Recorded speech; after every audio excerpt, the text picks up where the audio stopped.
Dans l'actualité, le ministre de la Santé publique, Hygiène et Prévention, Jean-Jacques Mbungani Mbanda, a dépêché le mercredi 22 mars 2023 l'équipe médicale d'urgence coordonnée par le docteur Laurent Singali Mobutu à Bandundouville, en la province du Kwilu, pour amener à la clinique Ngaliema le jumeau siamois pour une intervention chirurgicale. Suivez.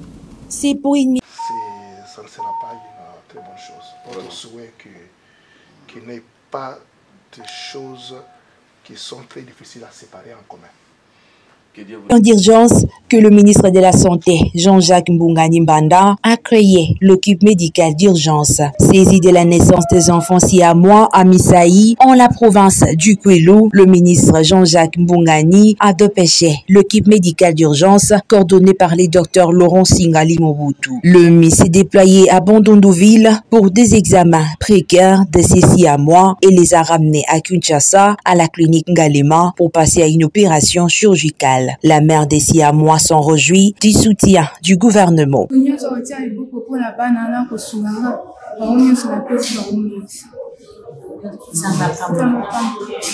Après les examens approfondis de ces siamois, les docteurs de l'EMI s'expriment en ces termes.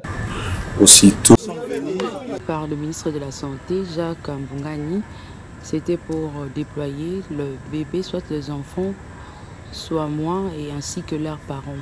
Comment l'équipe médicale s'était organisée de manière à arriver jusqu'ici à la clinique Ngaliema. Ok, merci beaucoup pour la parole. Aussitôt, la division provinciale de Kwilu avait contacté son Excellence le ministre Jean-Jacques Mbungani pour la naissance de bébés jumeaux siamois. Le ministre nous avait instruit pour organiser l'évacuation aussi bien de bébés que des accompagnants. Nous avons réalisé les termes de référence et nous avons identifié les équipes qui devaient descendre sur les lieux. Et nous avons identifié également les structures d'accueil des bébés siamois ainsi que de la maman. En ce qui concerne l'identification de l'équipe à déployer, donc nous avons tenu compte des problèmes que posent ces enfants, notamment des problèmes qui peuvent être cardiaques ou pulmonaires.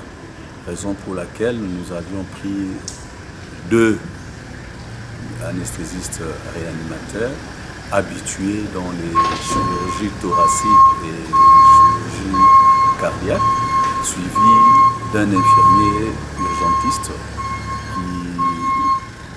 qui ont été déployés sur le terrain. Et depuis ce matin,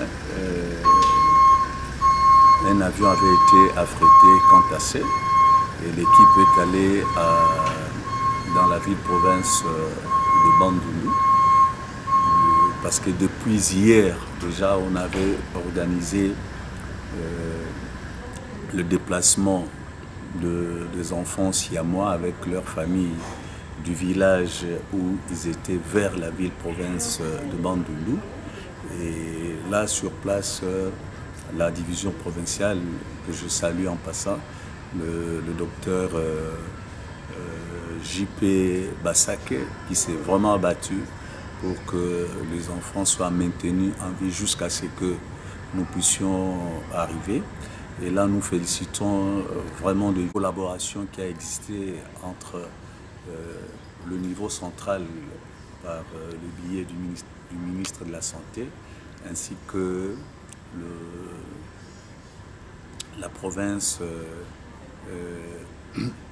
de Kwilu, où le chef de division ainsi que le gouverneur et le vice-gouverneur, ils étaient vraiment très impliqués pour que ces enfants-là restent en vie. Nous le félicitons et ils ont mis ces enfants ainsi que leur maman à la clinique universitaire où ils ont reçu les premiers soins jusqu'à ce que l'équipe est arrivée en début d'après-midi.